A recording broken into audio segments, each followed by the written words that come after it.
Just months ago the country was shocked by the news that an unarmed woman was killed by police after she called them to her neighborhood to investigate what she suspected to be a sexual assault. The woman was a native of Australia and engaged to an American man, and living happily in the United States. This Good Samaritan, Justine Ruszczyk Damond, heard the cries of someone she thought was a victim and ran outside, still in her pajamas, to try and lend aid. When police arrived, Officer Mohamed Noor shot past his partner, the driver, and killed Damond. Damond's shooting has come under additional scrutiny because not only were the officer's actions completely unwarranted, his background begs the question if there was a deeper motive. Noor, as one could guess based on his name, is a devout Muslim, an immigrant from Somalia. While officers find themselves in many confusing situations, one relative constant is that women who call in assault charges usually aren't the assailant. However, Noor shot her, as she stood on the street, before he even got out of his car. The investigation into this horrible shooting has come to a screeching halt, according to Fox News, and the prosecutor has a few ideas as to why.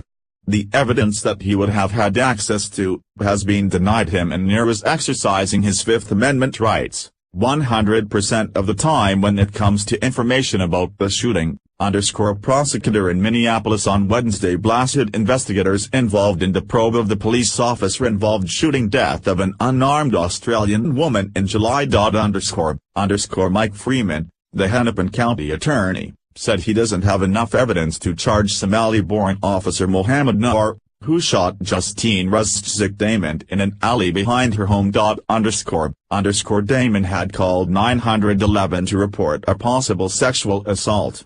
As she approached the squad car, Noor fired from the passenger seat, across his partner, and through the driver's window. The huge issue with him being a Muslim is that it's well known Muslims will always be loyal to their religion first, before the law, and to their brothers before the innocent. While no one is willing to break the politically correct barrier and say this, the question that should be on everyone's mind is whether Officer Noor felt threatened by Damond, or whether he felt Damond was threatening something else he wanted to protect.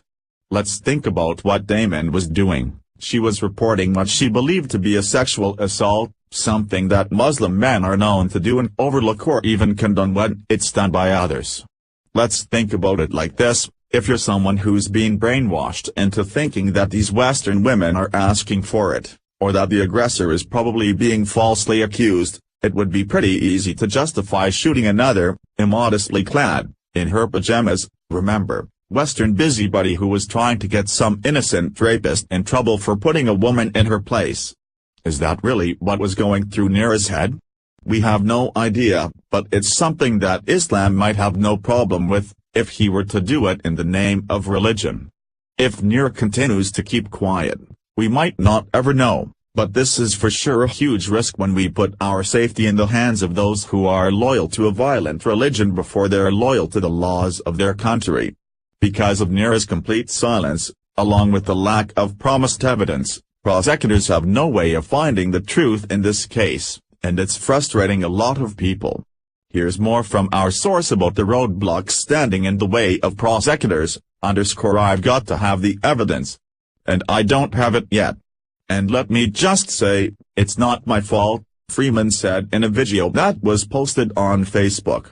So if it isn't my fault, who didn't do their jobs? Investigators, and they don't work for me. And they haven't done their job. Freeman didn't name the investigators or their agency, but the State Bureau of Criminal Apprehension is leading the investigation. The BCA turned the case over to Freeman in September. The Bureau issued a statement Thursday saying it continues to work with Freeman's office. Freeman had previously said he expected to make a charging decision by the end of the year. His office acknowledged the video Thursday and did not dispute its authenticity. We are working diligently on the case to complete the investigation as soon as possible, the statement said. Beyond that, we cannot comment at this time. Freeman indicated that Noor's refusal to speak had put prosecutors in a difficult position. I have to prove beyond a reasonable doubt that, The moment he shot the gun, he feared for his life. And he used force because he thought he was gonna be killed, Freeman said. But I can't. He won't answer my questions because he doesn't have to, okay? We all have Fifth Amendment rights, and I respect that. So I can't talk to her because she's gone, and the other cop just gave us some expletive, okay? So guess what? I gotta figure out angles of the shot, gun residues, reckless use of force experts. He won't answer my questions because he doesn't have to, okay? We all have Fifth Amendment rights, and I respect that. Minneapolis attorney Bob Bennett, who represents Damon's relatives in Australia, told NPR he was concerned but not surprised by Freeman's comments. I hope that the BCA, Bureau of Criminal Apprehension, hasn't so irretrievably damaged the evidence, or failed to recover evidence that should be reasonably expected to be recovered at the time that the crime occurred, Bennett said. And I use the term crime pointedly and intentionally. Noor's attorney, Thomas Plunkett, told NPR that he was concerned by Freeman's remark that having enough evidence to make a charging decision would be the big present I'd like to see under the Christmas tree. He also said the job of investigators is to gather evidence, not create it. No lawyer wants their client placed under a Christmas tree as a present to a vocal segment of the community. That said, this case is about an officer that follows procedure and training, Plunkett said. This led to the death of a very fine person, which is a horrible tragedy, but not a crime. Is it not a crime because of our laws or the laws that his client describes too, that is Sharia law? This is a question that every person in this country, officer and citizen, should be able to answer correctly if they want to remain free in this country.